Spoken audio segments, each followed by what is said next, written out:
This is the time to talk about our other key commodity for the WSPC 2025 as we take a deep dive into the country-wise peanut crop review and prospects for 2025-26. The session is being led by Madam Nurcan Sayim, who we already met today morning, as she gave us a quick overview of the entire peanut market and the peanut ecosystem to us. And joining her on the stage for this particular session, all the way from US, we have the CEO of National Peanut Board, Mr. Ryan Lepicier. Mr. Ryan Lepicier is the president and CTO of the National Peanut Board, where he leads efforts to promote the economic well-being of America's peanut farmers through innovative marketing, research, and industry partnerships. Also joining us on this session would be from Brazil, Mr. Jose Antonio de Souza Rossato Jr., the director of Coplana. Mr. Rossato Jr. is an agronomist with a master's degree, a PhD, and a postdoctoral internship at the University of Alberta, Canada, as well as executive MBA. And since 2010, he has served on the boards of directors of several organizations, including 2 terms as chairman of the board at Coplana, and presently a member of board, Coplana, Sociana, OCEP, and other organizations. Also, a professor in agribusiness, cooperativism, and governance at FAFRAM, UNESCO, Fundació Dom Cabral, and Fundació Instituto do Administração. Moving on, our next speaker for this session will be from China. Mr. Kobe He is the Senior Director for China Metaintl Corporation. Mr. Kobe obtained a master's degree from the University of London in 2012, presently as the Senior Director of China Metaintl Corporation. He worked on the edible oil and grain department for a state-owned enterprise and has been deeply involved in peanut industry for more than 8 years. From Senegal, we have Mr. Hadji Diagne, the Director General of Sonacos, which is a government of Senegal enterprise, and bringing over 20 years of experience in finance and industrial leadership. He holds an MBA in Audit and Management Accounting, is CIMA certified, and completed the MIT Sloan Executive Education Program in Leading Operational Excellence. At Sonacos Senegal, he is focused on modernization, financial optimization, and sustainability, and is known for his people-centric leadership. Joining us for Mozambique and Tanzania yet again will be Mr. Mustakim from AgroX Gulf-Alfa Group. Talking to us on Sudan, online we already have Mr. Islam Baasher. Mr. Islam Baasher is an accomplished business development manager with the Bayrony Group, and at Bayrony he has successfully led key operations in Sudan, Rwanda, focusing on cost efficiency, supply chain optimization, and stakeholder relations. Also joining us online this year is Mr. Edoardo M. Fracanzani, the Executive Argentina for Argentine Peanut Chamber, and he has been serving as the Executive Director of the Argentina Peanut Chamber since 2016. Based in Cordoba, Argentina, he holds a degree in economics from the University of Turin, an MBA from Scuola di Administration of Turin, and a PhD in political science from University of Rome. Over the years, he has built a diverse career working as a corporate executive, journalist, and an independent consultant across multiple geographies. As you can see, this panel consists of not only entrepreneurs, it consists of policymakers and key stakeholders for peanut across various locations, but this panel also consists of people widely academic, very knowledgeable. So I personally believe this is going to be a very, very arresting session for all of us. Ladies and gentlemen, listen up. Let's have a great final session. Let's make it worth their time. Well, welcome everybody. I would like to thank again the organization for organizing this event and having the speakers to explain more about the world of peanuts. Please, let's have a seat. Let us first start with the people that are online. Mr. Edoardo Fracanzani from the Camera from Argentina. Welcome. The floor is yours. Thank you. Thank you so much. It's really an honor and a pleasure to be here with you and be able to represent the Argentina peanut sector.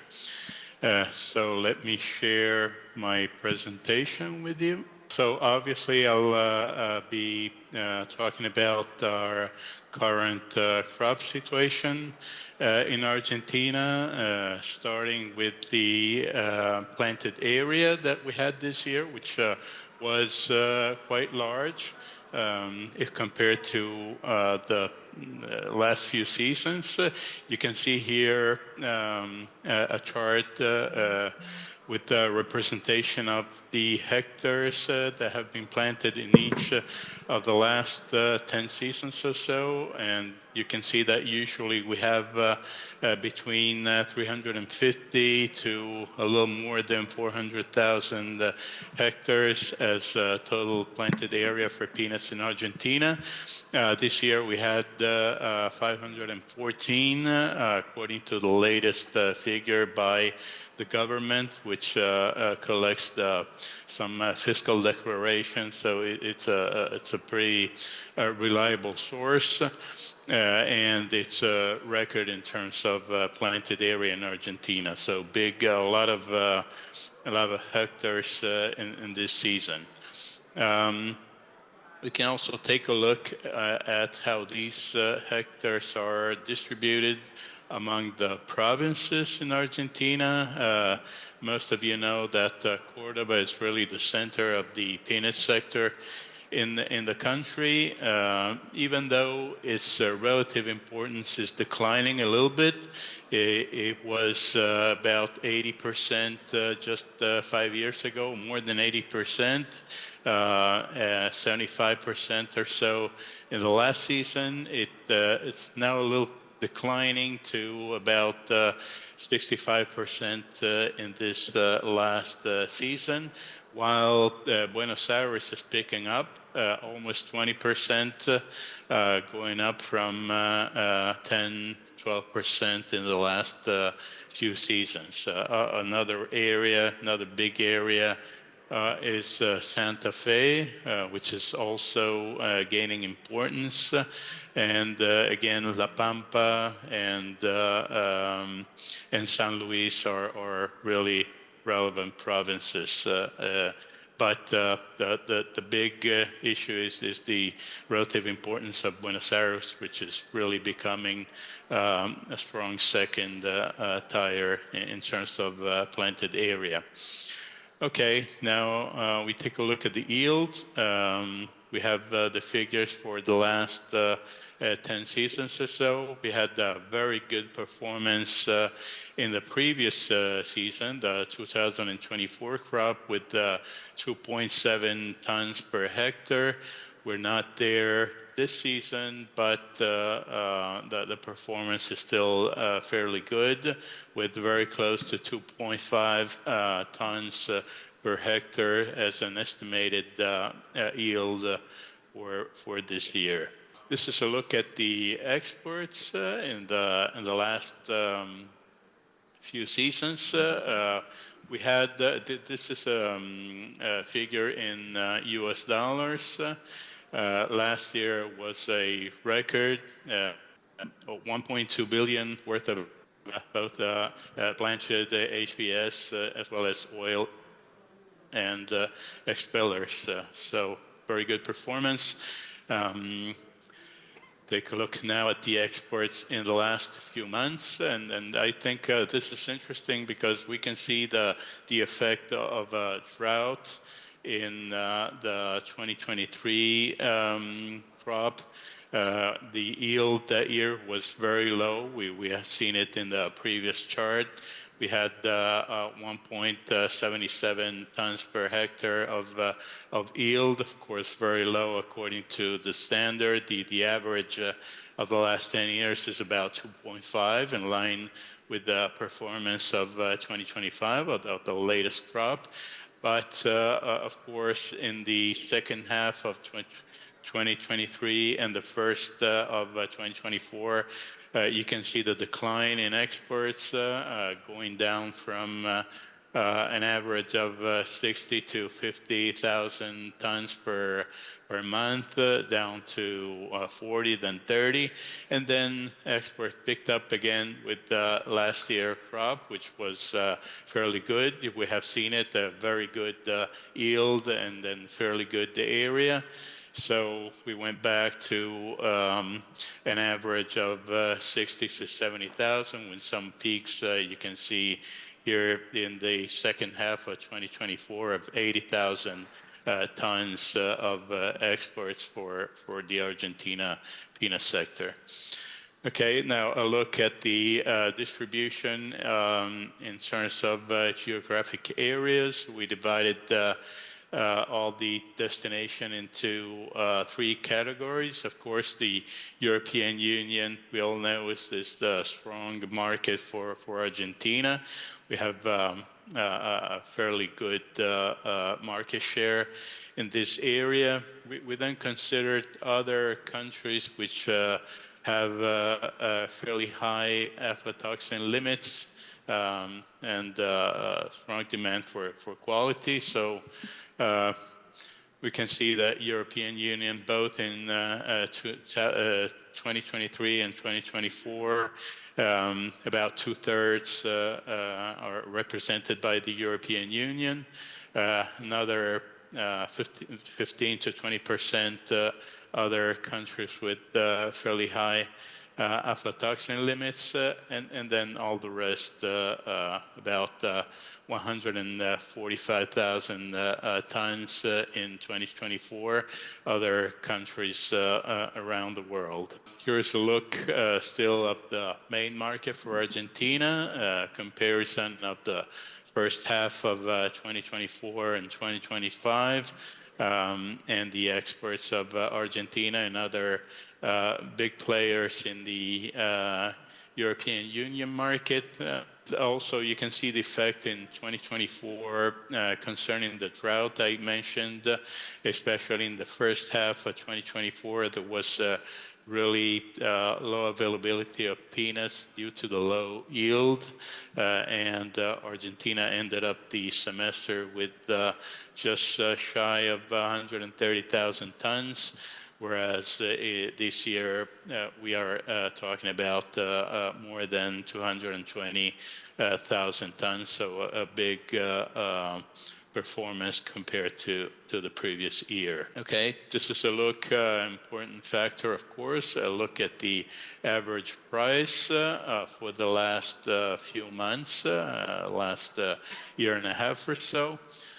So this is also to some extent an effect of the drought in 2023. You can see due probably to the low availability of peanut from Argentina, prices picking up a little bit during 2023. This is measured in euros according to Eurostat, the European foreign trade database, going up the price I was saying to almost 1,800 euros per ton in 2024, and then declining again due to the probably good availability of peanuts in 2024 and 2025. So this is the situation price-wise for Argentina. And in closing the presentation, please allow me to remind all our friends in Istanbul that we are organizing, and we have tickets available right now for the second edition of the in-person World Peanut Meeting to be held on March 17th and 19th next year. This time in Mendoza, Argentina. So we hope that you will be joining us in March next year. Okay, that was my presentation. Thank you very much, and I'll be here for questioning. Thank you, Mr. Fracanzani. Let's all give applause to his presentation. And we hope that you all will go to the World Peanut Meeting next year. I hope I will be there as well and see you again. Next one is Mr. Islam Baasher from Bayrony Group.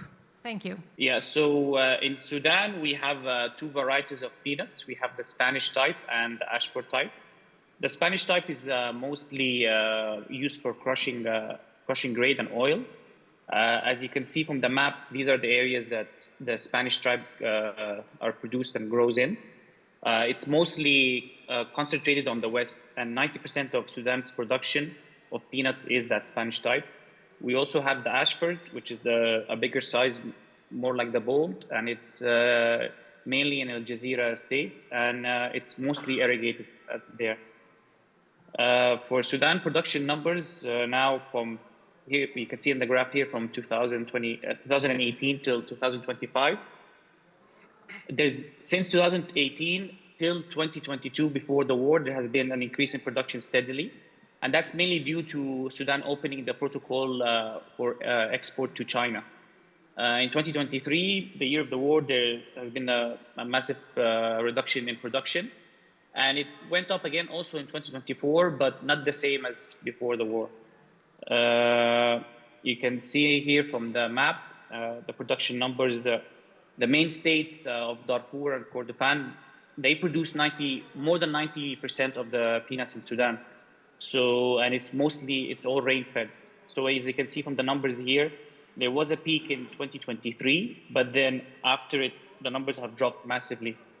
Also, the reason that the irrigation production has dropped more than 3 to 4 times is because in 2023, the RSF have entered the main state where it grows, and then it affected the production massively at them. Here are the export numbers for Sudan. So as you can see, in 2018, the export numbers for Sudan were not a lot.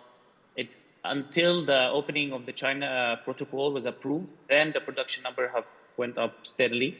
And you can see Sudan was exporting it went from around 60,000 tons to 300,000 to 450,000 at its peak.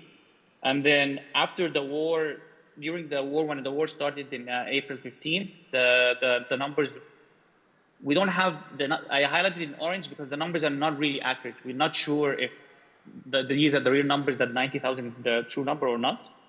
But again, after it, in 2024, we can see that it recovered again. And a lot of the reasons is that some of the exporters who held cargo in 2023 were able maybe to recover it and export it in 2024. That's why we've seen the increase in export again. This number for 2025 is from the Central Bank of Sudan Customs. This one is until March, but the number, as you can see, is very low. Usually our peak export month is December, January, and February, and this number is very low for this time. I'll explain later why this number is very low at the time, but as you can see highlighted here, there is a massive decrease in export numbers for this year. Last year for Sudan, these were the main trading partners. As you can see, China is more than 60% of the export goes to China. Also Egypt around 11%. India and UAE, they make up most like top 5 export countries that import peanuts from Sudan. Usually this number for China would have been much more the years before, maybe around 80%. I would also like to highlight Indonesia, because Indonesia would have been around 10% of Sudan's export would go there. But issues with high aflatoxin in recent years have dropped the numbers for this. If we look at these two maps, this is actually I wanted to highlight one of the main reasons why maybe the export numbers for Sudan have been affected. If you look at the map on the left, I've highlighted this region in brown because this is where 90% of the production of Sudanese peanuts are grown. And if you can see on the map on the right, this is the areas that are controlled by the militia, the RSF, and most of these areas these areas have a lot of conflicts happening there, and a lot of the production is there. So you can see why it's not only a problem of maybe export, it's a problem of supply. So a lot of the peanuts that's grown in these regions are not able to go to the export side. This is the Red Sea, Port Sudan, where where all the export goes from Sudan. And as you can see, so this is the areas of the conflict. It's hard for the peanuts to go from there to there because of the conflict and everything. And after the war, this point I've highlighted here, this area is called the Dabba. This was a new market that was created after the war. So goods would go from this region to there, and then you're able to buy it and take it to to Port Sudan and export it from there. But recently, the RSF has blocked the roads to this market, which affected the supply for suppliers a lot of greatly, and that also caused prices to go up. Also, issues with transport, issues with risk. The risk people are taking from buying from origin to getting there, it's a bit riskier. And then with all the costs adding up, it does cause a big problem for the pricing. So this is the map. This is the two maps actually, which are very important to focus on to see how the flow of the production goes from there to export. As we move on to the issues that are facing Sudan at the moment, and one of the main reasons for the export drop is, as mentioned in the last map, the clashes between the army and the militia, the RSF, in the production areas has affected the production and the ability for farmers to grow and for the supply of peanuts to go from these areas to the where exporters are mainly stationed in Port Sudan. Also, the private sector has been damaged greatly. The infrastructure has been damaged. The ability to fund the farmers or give them input supplies or support in any means have been affected greatly. Even to be able to reach these areas to get information about the production and who's farming is in itself a big issue. Even the humanitarian sector is facing issue getting their goods there. So that's one of the reaching these areas is also a big problem that has damaged supply a bit. Banking constraints, the banks are still recovering from the damage that happened in the war, and maybe are not willing to take a lot of risks to fund maybe with the farming projects anymore. And also companies in the private sector are still recovering, so they're not mainly being able to fund farming or agriculture in general. Also the transport challenges to get the goods from these areas to the export areas has been, first of all, it's risky. We have seen cases where the goods have been stolen or burnt or destroyed. Each area you have to go that's controlled by different people there. You have to pay unofficial taxes and a lot of greater cost. All of this have made it a bit, have taken Sudan out of the market a bit, especially when it comes to costing and supply. Also, peanut prices have not been, lately in the last year have not changed a lot. And with the current prices at the moment, it's not really workable or feasible with all the risks that have been, that I've mentioned before for Sudan. And that's what mainly affected the export numbers in general. That's it for me, and thank you very much. I'll stay online for the questions later. Thank you. Thank you, Mr. Islam Baasher. These were the two speakers that attended this event online. Let's go to Mr. Lepicier from the National Peanut Board. Thank you. Good afternoon. It's awesome to be here in Istanbul with you. I had a chance yesterday to do some sightseeing and spent part of the day in Europe and part of the day in Asia and realized what a melting pot this place is. And I think that's one of the amazing things about the peanut community, the worldwide peanut industry, is that we grow peanuts all over the world, and they're a ubiquitous part of so many of our cuisines, our snacks, and our lives. And that's what makes coming together as a worldwide community so amazing, so that we can share during times like this where times are a little tough, and then moving and looking forward to times where we're having conversations about a brighter future. So I'm here today representing America's peanut farmers. I'm president and CEO of the National Peanut Board. Several people have asked me, so I'll just say briefly to the group what we do. We promote peanuts on behalf of America's peanut farmers. So when a farmer sells his peanuts to the buying point, a certain percentage comes back to the National Peanut Board, and that money is spent like this: 80% towards domestic promotion, 20% towards production research. So on the export side, export market development side, we do support our industry's effort through our trade association, the American Peanut Council, but we're mostly focused on domestic consumption and growing that on behalf of our farmers. So let's take a little look back throughout, here we go. So I want to give you a little summary on where we landed on the 24-25 crop. So we came in at about 1.8 million acres and close to 3.2 million farmer stock tons. Averaged about 3,600 pounds per acre, and looking at a carry forward of about 821,000. On the export side, if you look year over year, August of 24 through June of 24 through August 25 through June of 25, our exports are down about 19% year over year. Canada was the bright spot. We were up a little bit there, but down across the board, and we can talk about that a little bit later.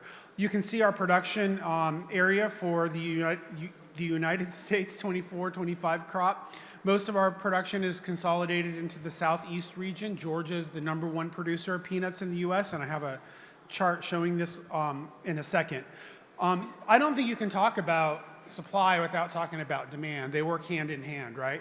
So here's some of my favorite peanut products. I don't discriminate. I like anything with peanut in it. I just pulled these examples just to kind of add some color to the slide. We just finished our marketing year July 31st, and we were up about 1.4% in total edible consumption, which is a bright spot. We had peaked out about 7.6 during the pandemic and then slid back a little bit, and now we're starting to see that come back up. If you put a trend line on it, though, our consumption is steadily going up over the past 15, 20 years in the United States.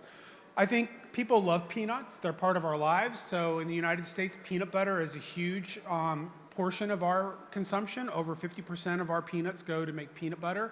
Candy's #2. People love candy. Candy's taken a little bit of a hit in the consumption numbers, and I think that that's due in part to cocoa prices, for one, but also during this time of economic uncertainty, cost rising at the grocery store across the board, candy's kind of a discretionary purchase. You can leave that at the store. You don't need it to make sure that your family's getting their basic nutrition needs met. And then snack peanuts are doing well if you look at the consumption numbers over the last year as well. And I always love to see new products like the example here. I don't know, I can't, it's partially cut off on my screen. Technical error. It's a protein bar with 22 grams of protein. What I love about that example is brands capitalizing on the latest consumer trends to come to market with things that consumers are asking for. With mature categories like snack peanuts, peanut butter, and confectionery, if we're going to continue to grow consumption, we have to innovate. We have to continually innovate what we're bringing to the consumer so that our products will continue to be relevant to them. And the far right there is an example from a major retailer we have in the United States called Target, and it's their store brand, a Thai peanut sauce. Jumping ahead to dive into the numbers for the 25-26 crop, still in the ground for the most part, but we are starting to harvest. So about a 7.5% increase from the previous crop year, up to 1.9 million acres planted. We're expecting to have a total production of about 3.6 million farmer stock tons, and our yields are edging up about 200 pounds per acre this year. And that's the breakout by the state. So those are the 12 major producing states, and you can see the 24 production and then the 25 estimates from FSA, and you can see the change. Now, when I look at these numbers, I always want to pay attention to Georgia. Georgia grows about half the crop, so where Georgia goes, the others tend to follow. Another thing about our production in the United States is that peanut production is hand in hand with cotton production. So if cotton prices are not good, farmers are going to grow more peanuts. And I'll get into that in just a second. So overall, our crop looks good. 25-26 crop, 75% rated good or fair. add on to that the 12% for excellent, and we're in pretty good shape. So some harvesting is already underway. Florida is harvesting. I talked to a farmer yesterday in South Carolina. He said they're starting to dig peanuts. Weather in the southeast, that's where Georgia is, has been good. Went from being really hot and dry to getting plenty of rain. They do have a lot of irrigation there, though. So this should result in decent yields. Arkansas has been hot and dry, not a huge production area, but has irrigation, and that should mitigate some of the drought pressure. So overall, we're expecting a good crop in terms of yields and a good crop in terms of quality. So challenges and concerns are probably going to be the same for a lot of our production origins. High production costs, of course, are an ongoing issue. Farm profitability. Most of our farmers, if not all, are family business operations. We're not corporate farms, no vertically integrated operations. So farmers are often, at a time like this where cotton prices are so depressed, making decisions, growing peanuts out of rotation, which keeps the farm in business this growing season, but could lead to reduced yields down the road. Shorter rotations also contribute to increased disease pressure. And then producers cutting back on things like tillage and pesticides in order to save costs on the farm. So that could lead to some quality issues. The big elephants in the room, from my perspective, are the sort of political, economic, and trade policy uncertainties that we're currently living in.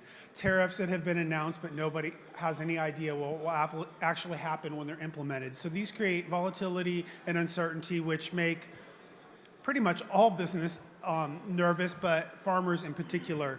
And then a lot of folks in our industry in the United States talking about things like GLP-1 drugs. These are these new class of drugs that are prescribed to people with things like diabetes and obesity.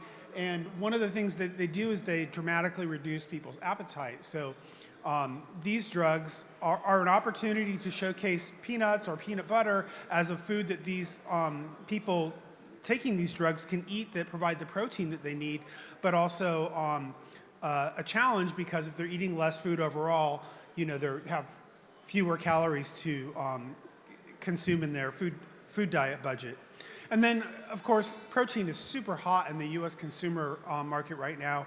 So we've got competition from a lot of other foods, right? We're competing with not only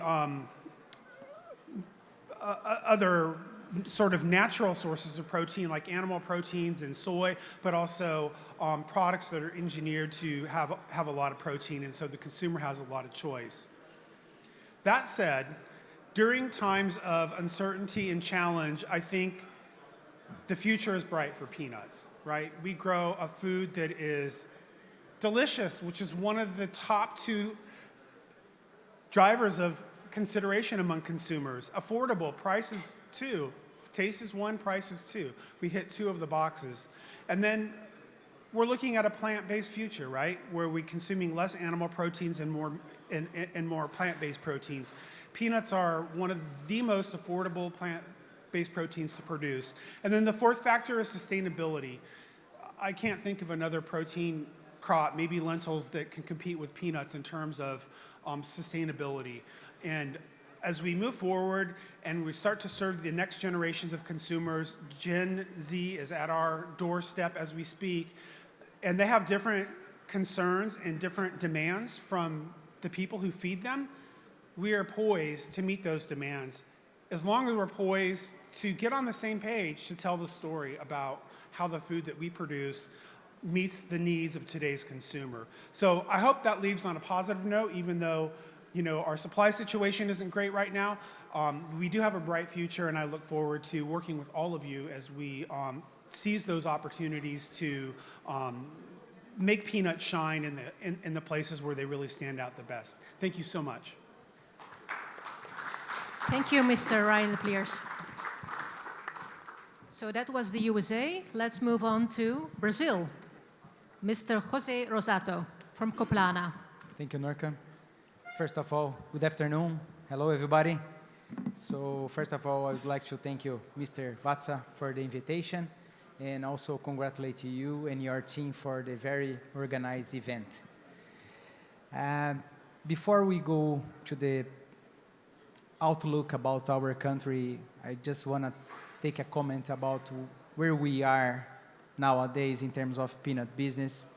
We must have to look back to understand where we are and then look to the future. According to Dr. Ryan, we have a bright future. Of course we have. So let's move on. First, last year was really rough for Brazil. We had some drought conditions. So you guys can see on both charts, on the left side from you guys, edibles, on the right side, the oil content that we export in terms of peanut volume be exported by oil. And as you guys can see, the blue color represents 2024, and we were before or below the previous year because of the peanut condition, the peanut quality. So this was 2024, that the end of the year represented minus 24% in terms of kernels being exported by Brazil, and the oil minus 43%. This was 2024. Let's move on to this year. I mean, the last crop, the 24-25 crop. Until February, and Kobe just reminded me this picture that we presented in Sevilla International Peanut Forum.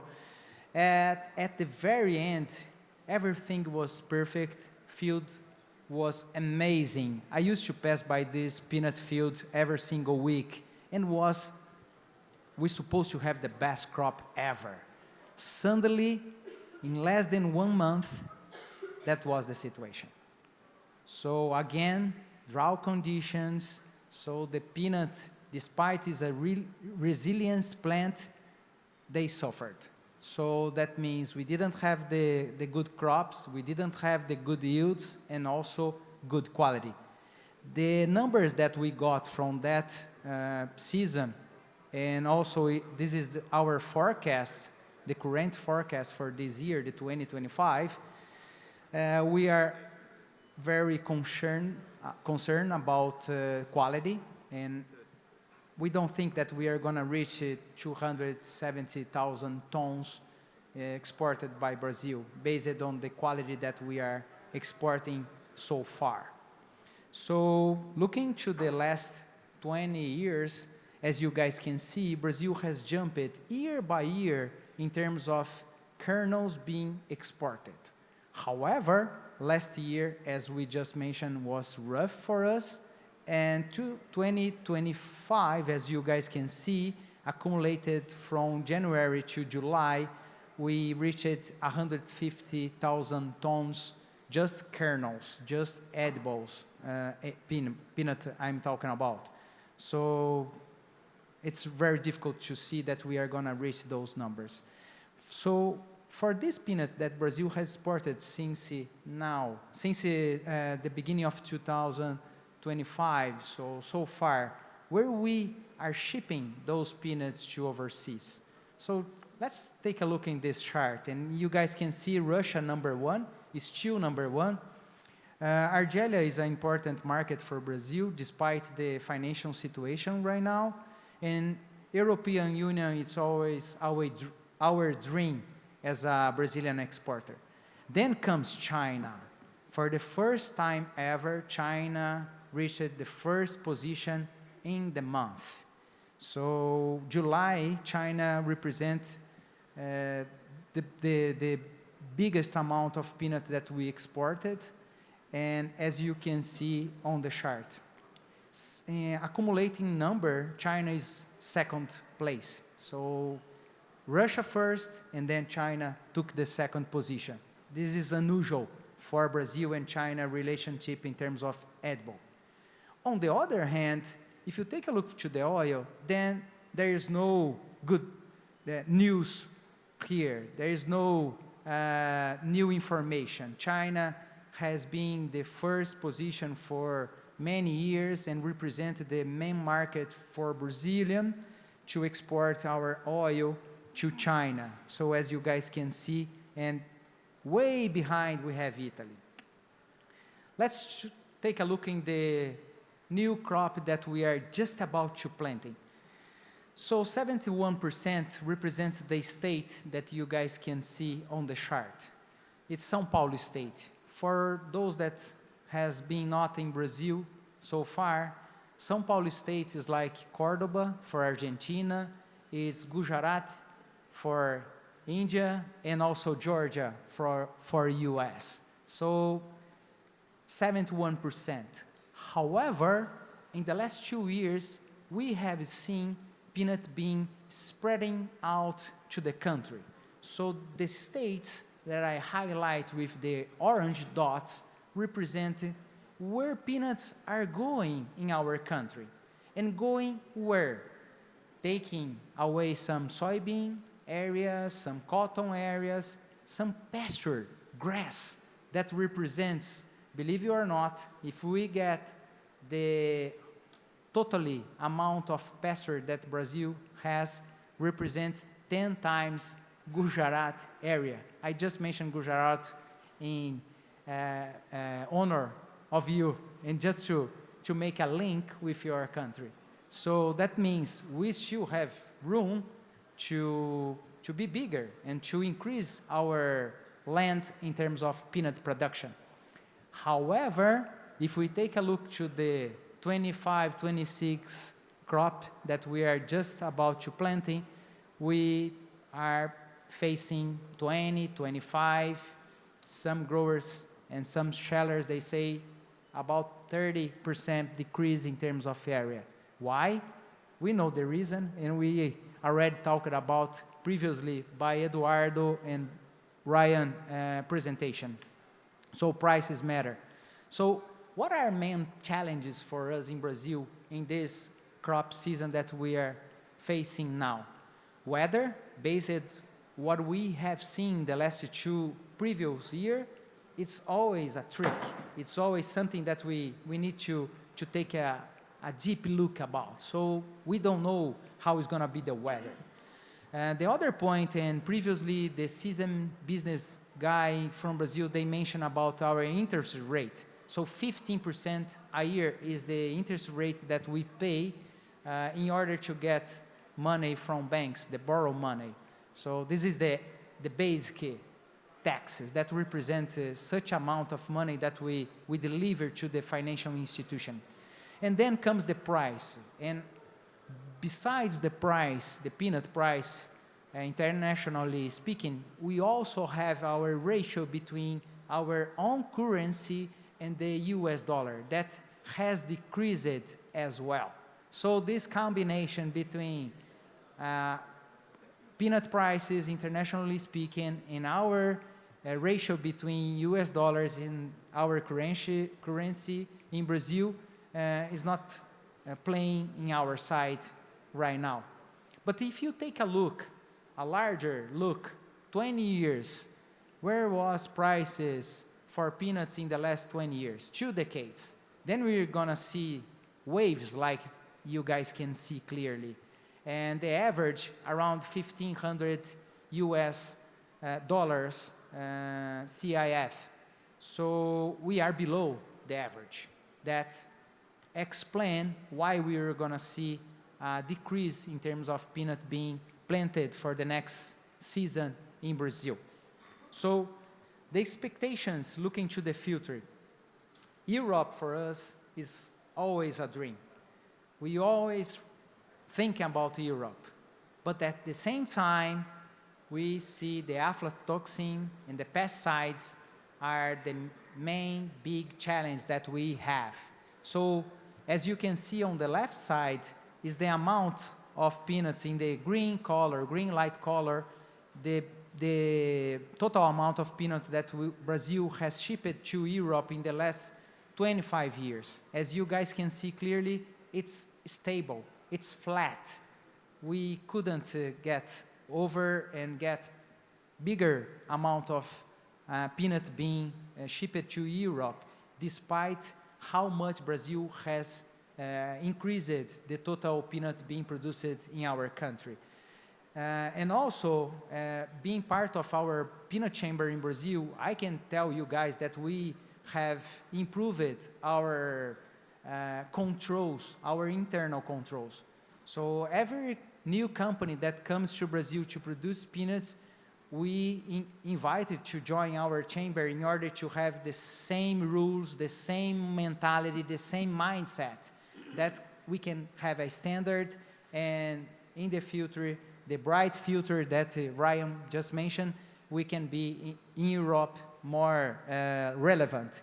And at the end, the tariffs. The tariffs for us so far has been, for peanut sector, as I can tell you guys, has been really good for us. We assessed Canada as a market, and also China, as you guys could see in my presentation.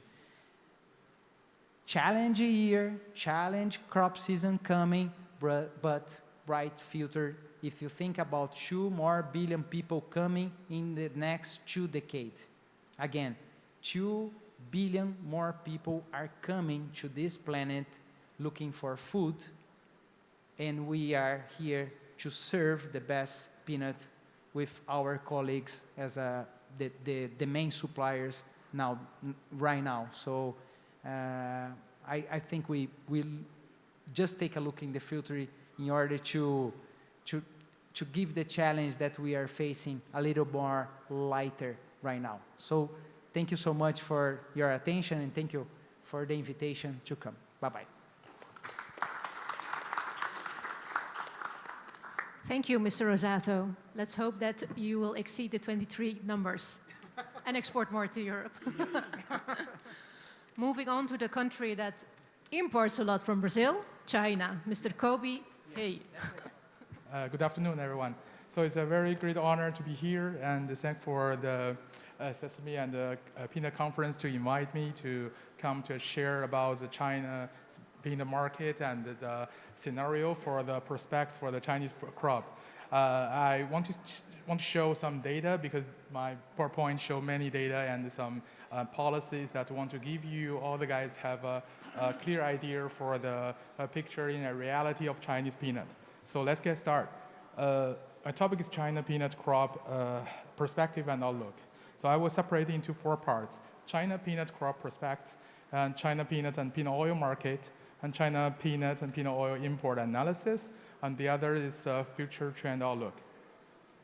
Wow, so let's get started. So this one, you see the planting area on the left fridge that shows the main dark green is the main production Henan and Shandong. And also some other greens like Hebei and northeast area are the main production, the main planting area, occupied 70% for the total planting area.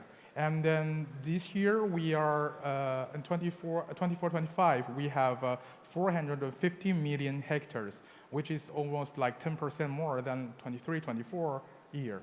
And then in 25-26 year, we are planting more, about 3% more than last year. So that means we have 3 consecutive years increasing of the planting peanuts.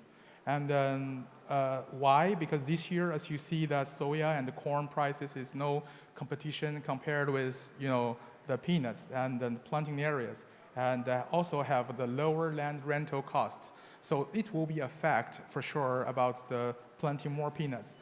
So also, if you find that the production and then 24-25 about 5% more than last year, and then you see because of the less yield, so that's why not increase up a lot. But compared with 25-26, although some areas, especially the Henan, the main production area, suffered some drought during the growing phase. But the other regions, like the northeast area, especially this area, had under the good weather condition.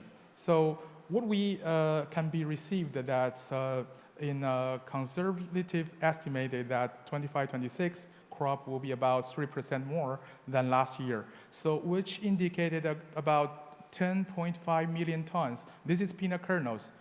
I've converted in peanut kernels, which is the second highest production in the last recent 10 years. So this figure is like the industry estimated, but I think this is more close to the reality. And the second one is the China main peanuts the consumption area.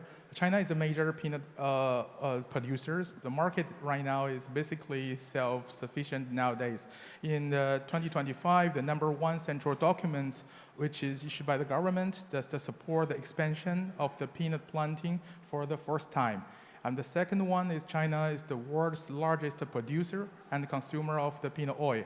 And China's traditional peanut oil consumption areas, which I listed in the orange part, that's in the big cities like Beijing, Tianjin, Guangzhou, and the provinces such as like Shandong, Henan, Hebei, Fujian, Guangdong, and Guangxi. So those are the main consumption area. So here it's the proportion for the China peanut usage by category. So we have around about 65% for the peanut oil. That is the main part. And the 17% is for snacks. Fresh fruit is, and the confectionery and the peanut butter is as less proportion.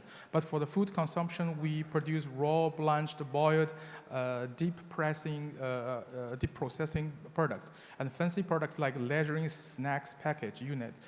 These peanuts that we required hyallic as well. And the peanut butter, peanut beverage, peanut protein. And also the concentration of the peanut pressing capacity is high. So you see the demand proportion. We have 52% of the crushing demand for usage. But for food use, only 37%. And then the rest is the seeds and exports.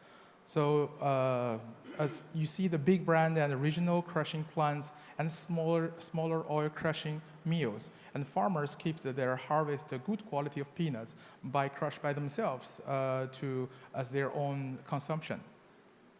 And that is the analysis for the peanut import. You can see to check about the data and to see how the trend in China, how to move. So right now, the current regulation, we have approved 16 countries, like India, Vietnam, Indonesia, Myanmar, Argentina, United States, Senegal, Ethiopia, Sudan, released 2019, Uzbekistan, Brazil, and Nigeria, Chad, Malawi, Gambia, and the Republic of Congo.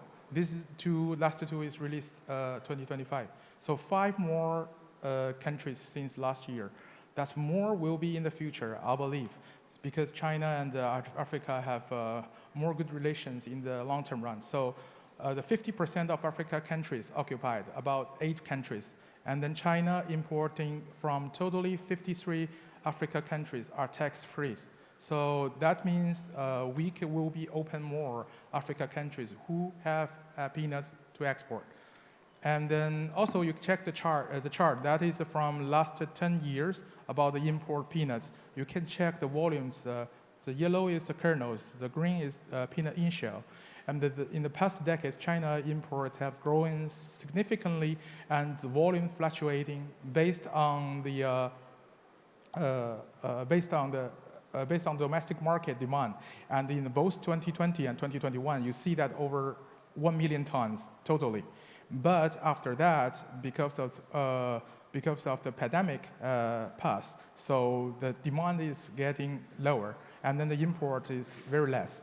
And however, you see that the import volumes decrease from 2024 and 2025 due to the recovery of China's peanut production. As you see before last 3 consecutive years increasing.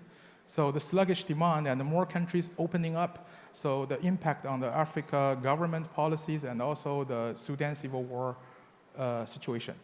And here is the peanut import analysis. Another I put in the chart of the volumes for different countries, but main importing countries. So African peanuts have a tax-free, have high oil content, and lower moisture have resulted in a good cost effectiveness and a huge import in the last 3 years. And as you can see that China annually import from Africa, like the yellow part, that's Senegal and Sudan totally together, around 500,000 to 650,000 tons per year. So you see that in 2025, which we only have maybe totally around 30,000 tons. So where are those peanuts going? So those peanuts, I believe that still remain in those countries, but in the other terms to come. let's see how it goes. And then the other one is about the China have a zero tariff policy, which is expected to boost the African export to China to reduce the cost and enhance the comprehensive of African's products in Chinese market.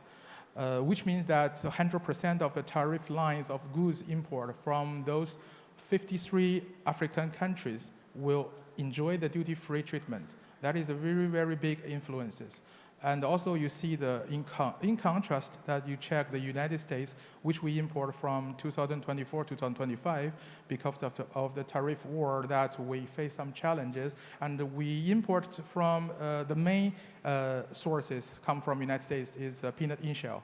In 2024, 2023, you see that it's a big amount, almost like 100,000 tons. But you see that this year it's only 30% of that. So that is a big sluggish on this. Also, this is a peanut oil import and then separated into different countries as well, and exhibited this diverse from we import from Asia, from Africa, from South America, and the import volumes ranging between the 230,000 to 280,000 tons in recent years. And the import closely linked to the imports of peanuts as well, compared with price and the crushing profit. And then the India and the Brazil are the main supplier that they can supply annually over 100,000 tons.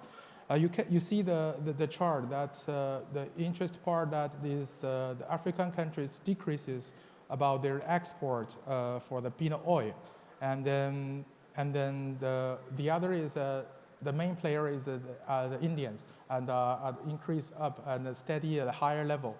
Also, you can see that the fluctuated about South America, like the blue part, because of the production, I think it's matter that will be affected that China import. Last year, Brazil suffered a big losses, 30% losses, and then 2024 we only import 32,000 tons, and this year it's almost double.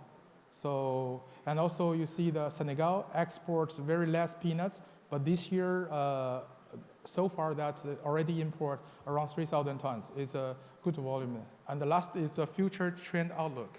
So here is the diverse peanut import. With the more African countries opening up to export peanuts for zero tariff, so cost effectiveness of crushing versus that domestic and African peanuts. The other one is the supply over the recovery. So China's 25-26 peanut production may increase again. Even some regions' yield are different. I mean, like Henan, the northeast. And the main cost that China's interested to import more or not, but the main driven is the price. I think to check if is the price workable. And the other is domestic policy support. Continuously that opening up of the expand oilseed sources, like the #1 central document said that promotes the expansion of the peanut cultivation and other oilseed crops in regions like in Xinjiang, which is the northwest area of China, have a massive land, and then they will be increased the domestic supply and ensure the security of the domestic oilseeds. And the last one is the potential bearish factors.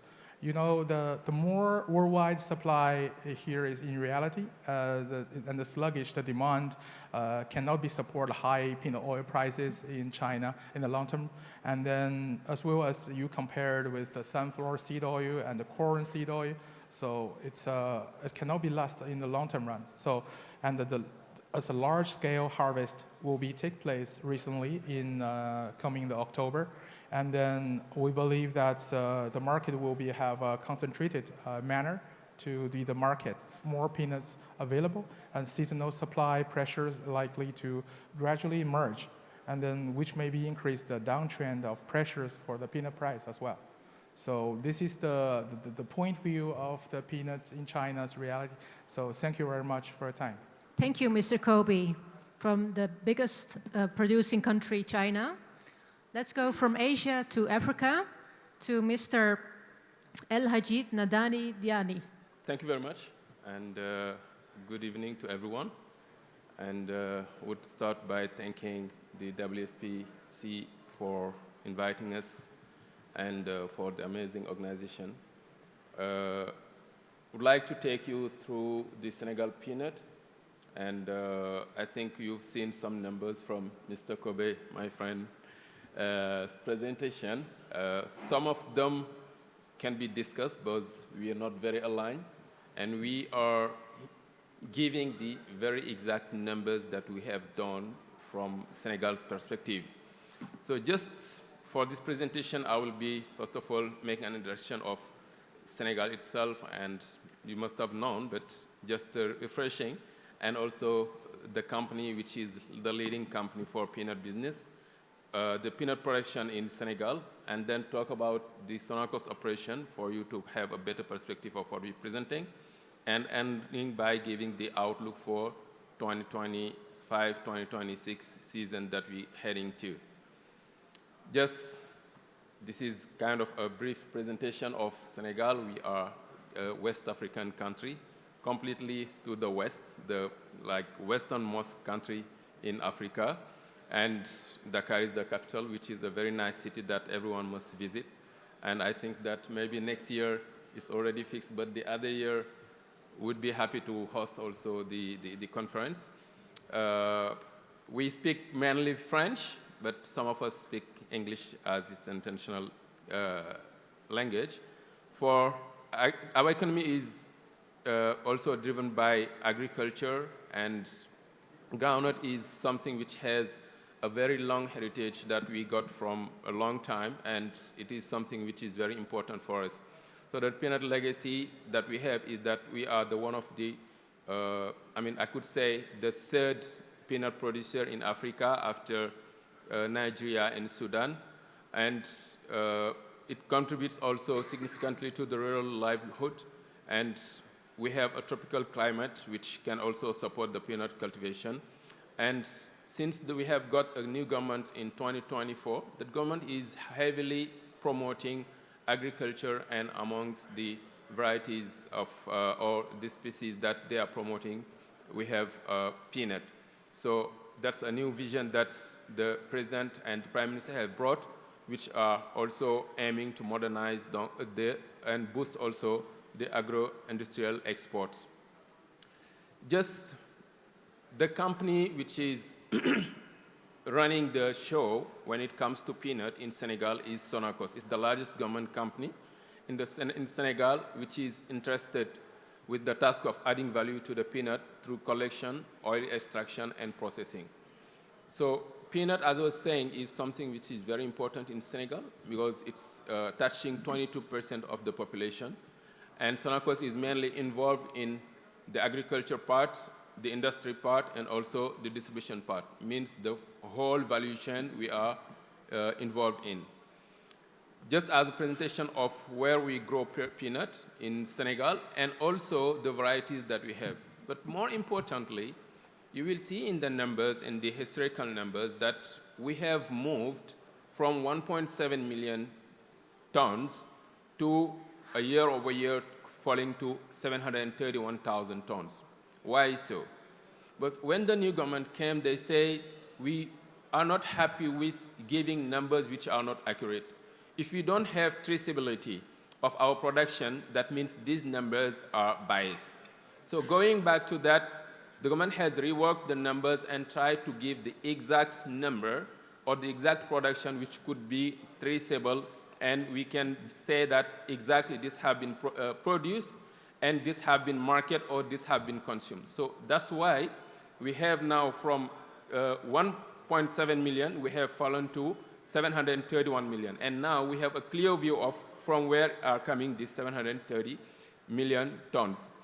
And you could see also from Sonacos' perspective and collection, in the 2023, we have collected only 22,000 tons. The next year, 13,000 tons, which is very, very, very low. And you could see the same also reflecting in Kobe's presentation. The production was very low, and also the collection was very low. And this could even not explain the 1.7 million that was shown officially. So with the new government, we have started tracing and giving the right numbers and right data.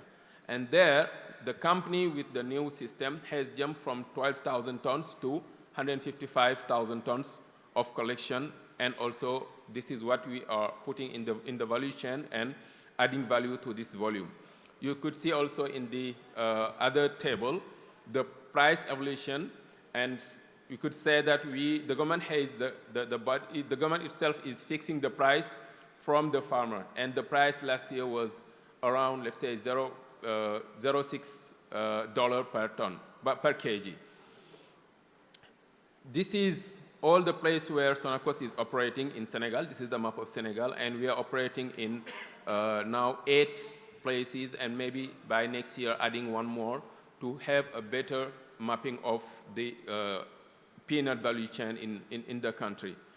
What we do is that we collect, transform into kernel and into press also, and get oil and animal feed, and marketing locally with our very well-known brands, and also export out of the country. And today, our main market is China. That's why I was saying that if China gives numbers, we know exactly how much we have exported to China. And this year itself, we have largely crossed the number that was given, and it is continuing, because even last week, we have also signed something around 7,000 tons of contracts, and it is continuing. So we believe that China, and we'll show that maybe in the next slides, the strategic advantage that we have is that the processing capacity that we have.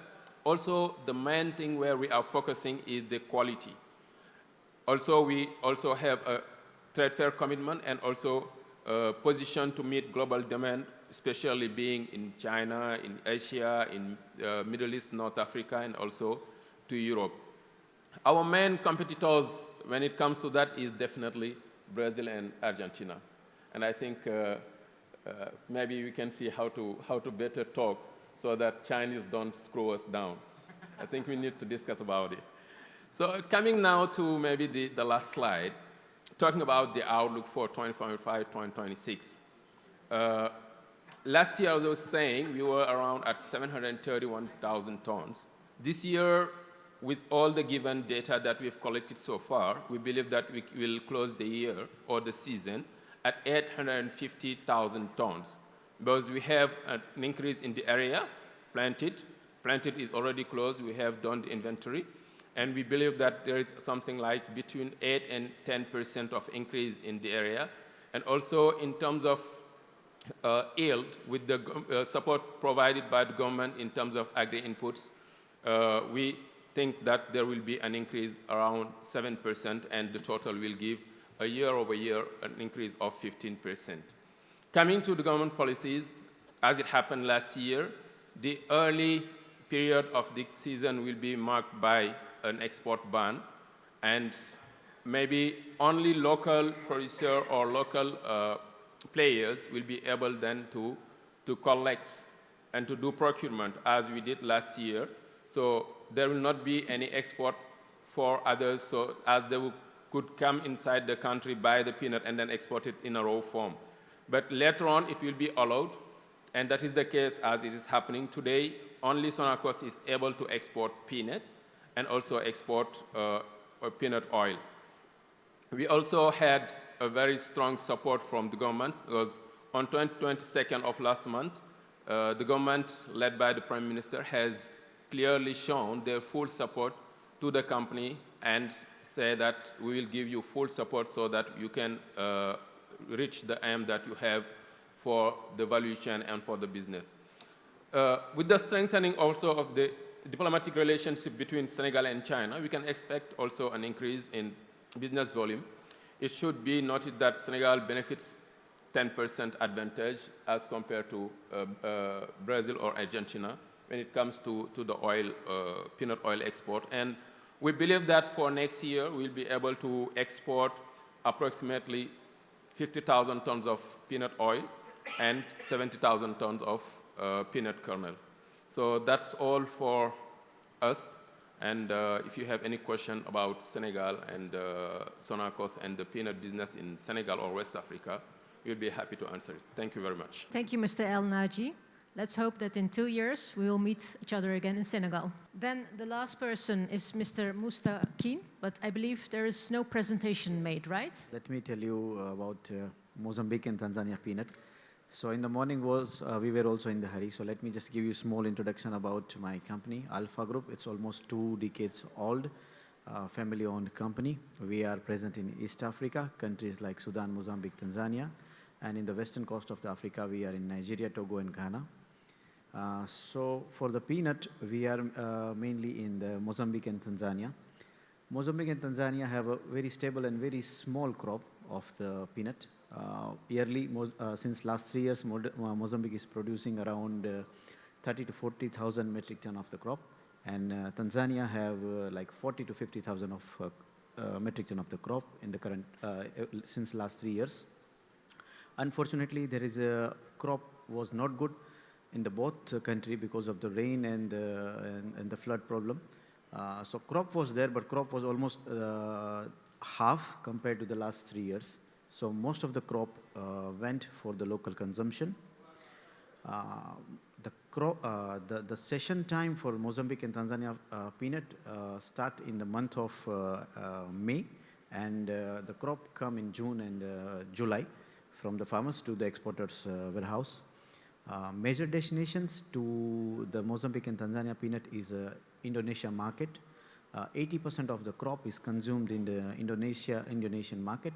The remaining 20% crop mostly go to the Asian market like Malaysia, Thailand, and very few quantity to the Pakistan. Tanzania have only Java peanut, and Mozambique have Java and Bolt peanut. But the Bolt peanut crop lie between 5 to 10,000 metric ton and mostly go to Pakistan market, and very few shipments to Russia market for the Bolt peanut. Java peanut mostly go to the Asian countries like Indonesia. Mostly when the Mozambique and Tanzania crop arrival comes, the price compare with the Gujarat Indian peanut, specifically with the Gujarat quality. So this year the market was also not supportive because in the current year Indian peanut production was very high since last 3 years compared to the last 3 years. So Indonesian market mostly rely on the Indian market. So for one of the main reasons this year it was not possible to export peanut from Tanzania or Mozambique to Indonesia or any other Asian market. And the quality of the peanut in Tanzania and Mozambique is very high in aflatoxin, so this peanut is only preferable for the Asian market, not possible to export any European or American market. And both of countries have a very good relation with China, already supplying very huge quantity to China, but there is still no DFT for the peanut for Mozambique and Tanzania to China. No doubt for this size of crop for the Chinese market is like a peanut, because 30 to 40,000 metric ton is not a very huge crop compared to any other suppliers like Brazil or Argentina. So in future, like our farmers are expecting, we'll make the DFT for the peanut also from Tanzania and Mozambique. And the future crop is expecting same like since last 3 years cycle, 40 to 50,000 ton of the peanut from Tanzania and 30 to 40,000 from the Mozambique. So this was from my side for Mozambique and Tanzania peanut. Thank you so much. Thank you, Mr. Mustakim from the company AgroX. Let's hope that Mozambique and Tanzania will grow and have bigger share in the worldwide consumption of peanuts. So these were all the presentations from all the speakers here and also 2 online. I don't know about you, but it makes me want to go to the supermarket and eat more peanuts. Let's go to the question and answer section. Question for Mr. El Hadji. Senegal, what is the local consumption of peanuts? Or how is the domestic market compared to export market? Yeah, there are various things to be considered. One is the raw peanut which is consumed. We have some dishes where we use peanut. Those, there is a consumption there. But there is something that people do, like the farmers themselves. Once they harvest, they first take something approximately 10 to 15% of the volume as seed for next year in case they don't get certified seeds. So that is something that we consider. The second is what is not declared, and then what we collect. So out of the number that the Minister of Agriculture gets out from farmers and the development, we have a volume that is exported, like what is declared as export, and the other part that Sonacos itself collects for crushing and also exports. Now, out of that volume, there is one volume which is also crushed and refined and sold inside the country. So, because we have a refinery which has a capacity of 350 tons a day.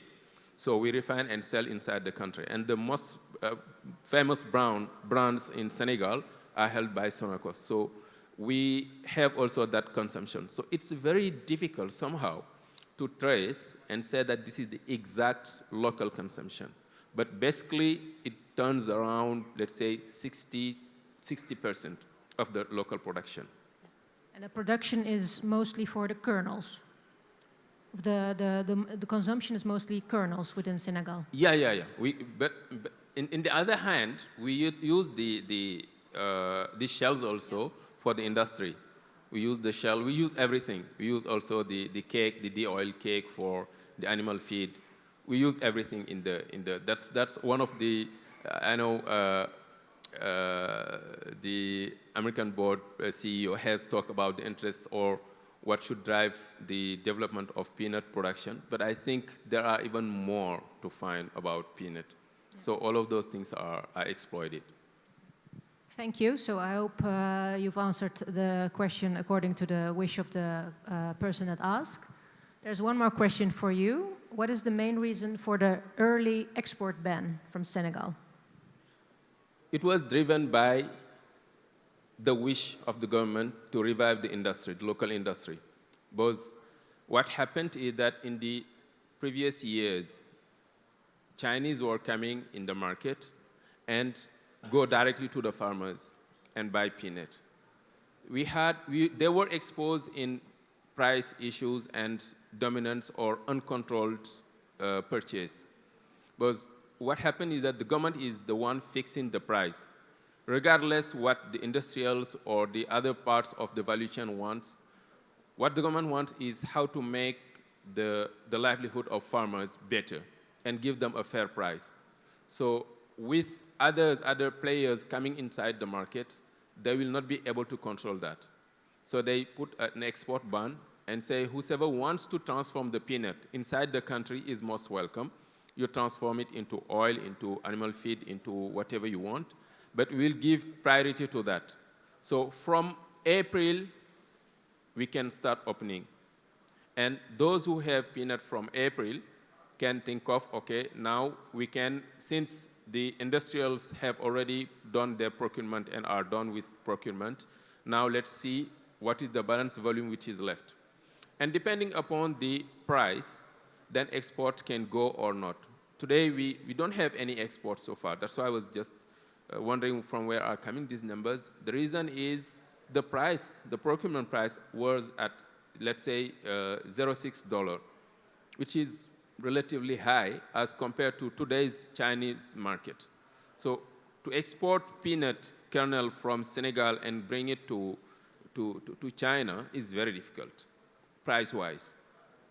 Even though the market is completely open for exports, no one can export.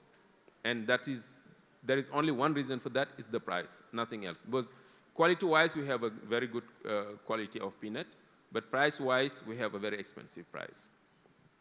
I would like to add Mr. Kobi to this question and answer, because you mentioned that China was buying a lot from Senegal. And China, of course, is the biggest producer, but since a few years, they are importing, of course, a lot. What kind of impact does China have on all of these countries? Do you expect that China will cause another export ban by certain other countries or not? Well, I don't believe that China will have an export ban. We will encourage to export. Otherwise, we cannot make more consumption there. Let's go to the next question. This is also for you, Mr. Kobi. With steady planted area in China, but weak demand and failing future prices, what measures are being considered to stimulate domestic consumption? Well, I think that's just to decrease the supply. I think that is the main area, because you see that how to increase the domestic consumption, that it's an interesting challenge, that people are not consume that peanuts as a basic consumption. You know, they have so many subsidies, like tree nuts, like almond, like other healthy products. And peanuts is no longer more popular than before. As you can see this year about the peanuts in edible use, especially like the peanut butter and peanut confectionery, though those consumption are getting lower and lower. So I believe that if you want to balance this or make the consumption more, that's so decrease the supply all over the world or from the China itself. So then the demand will become up. Otherwise, all the peoples are looking down, and you see the future market, how it goes. It's already the bottom, the level for this from their start. So this is what I'm thinking. Thank you. Kobe, I have a follow-up question for you. Okay. Thank you. So, considering that tree nuts, by and large, are imported into China, and you grow peanuts, is there any concerted effort within the government to educate the Chinese consumer about the health benefits of peanuts? Well, to be honest, that's not only the government they'll educate, but also there's so many the market behavior. That's also the consumers will be chased for the healthier and more diverse proteins rather than the previous normal protein like the sunflower seeds and the peanuts. That is the normal nuts that Chinese people to eat. But in recent decades that you can see, if you see the tree nuts imports, that's the volumes, not only the pistachio, cashew, and also those almond, that increased a lot. And this will be definitely take place and affect that consumption for the peanuts as well. And people are thinking that those not only for healthy, but also is good as a gift when the festival come. So it's also will be affected that. So I think this is why. Thank you, Mr. Kobe, and thank you, Mr. Ryan. I was also going to suggest questions between speakers, but you beat me to the punch. Then moving on to the questions in Slido. This is for Argentina, for Edoardo. What caused lower yields in the 3842 count kernel segment in Argentina, and how will the industry improve quality and yield for future crops? I believe that will be a product of seed selection. That is something that all the companies are working on, especially two associates of ours that have a breeding program, and as far as quality is concerned, it's a constant concern of all companies belonging to the chamber and the chamber itself. I think one of the competitive edges of the Argentine peanut sector is the ability to provide high quality and high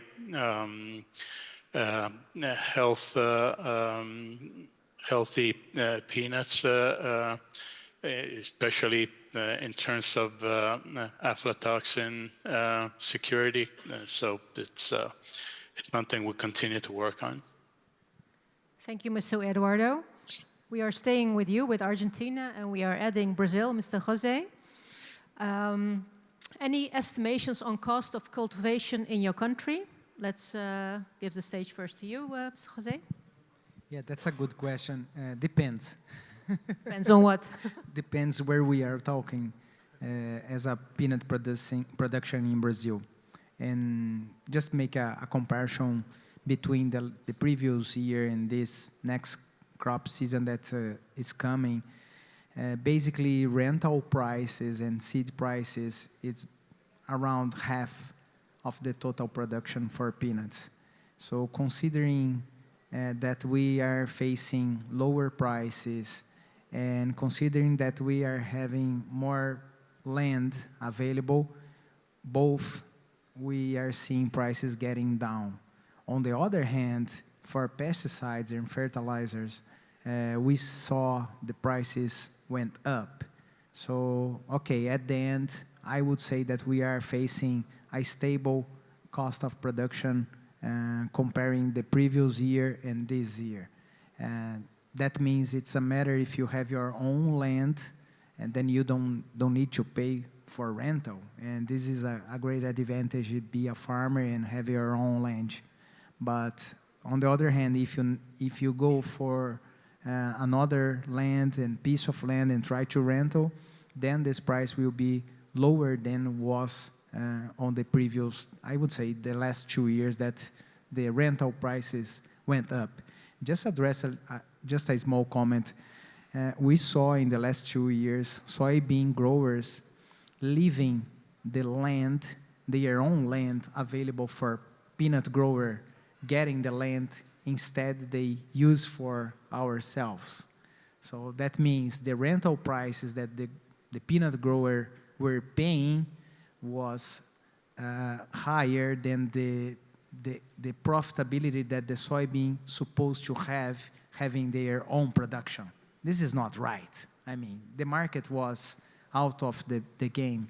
Now we are having the stable again, unfortunately below the stable, below the average, but it's the price that we have to pay when we have some bullish or bearish movements in our market.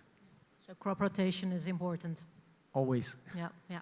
And from Mr. Edoardo, what's your input regarding Argentina? Basically, I agree with Jose. We're having big pressure on the companies because the cost of the lease is still high.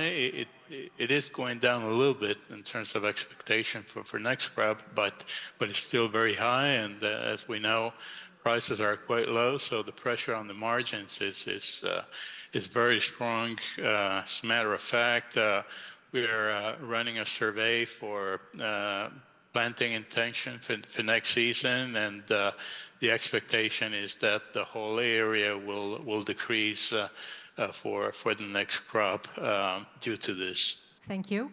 I see one question that's very interesting and that we can apply to all origins. So I would like to have the opinion of each speaker. The question is, how is climate change affecting peanut production in your region, and what adaptation strategies are being implemented? Let's start with Mr. Islam. So mainly for us, for the climate change, we've seen it. We can't really measure it at the moment because we've seen it because of the war recently and the areas affected, the production areas in peanuts mostly affected by the war. It's hard for us to calculate if it's actually the climate change or it's the main thing is the war. We can't measure the climate change because nothing is constant. Nothing has been constant the last 2 years. So we can't really measure it, to be honest. That's from the numbers we've seen, they're mostly affected by the clash in the war and access to supply and getting the production out of the peanuts out of the production areas. So with these things not being constant in the last few years, everything changing, we can't measure if it's actually the climate change. What's the effect of the climate change in terms of production for that?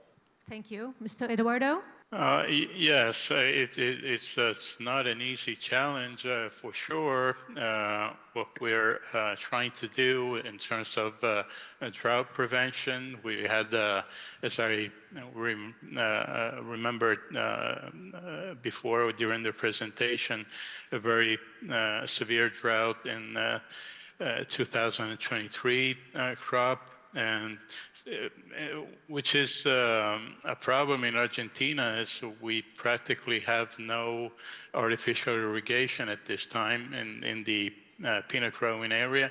So we're looking at these new techniques, some efficient techniques that are coming up for irrigation.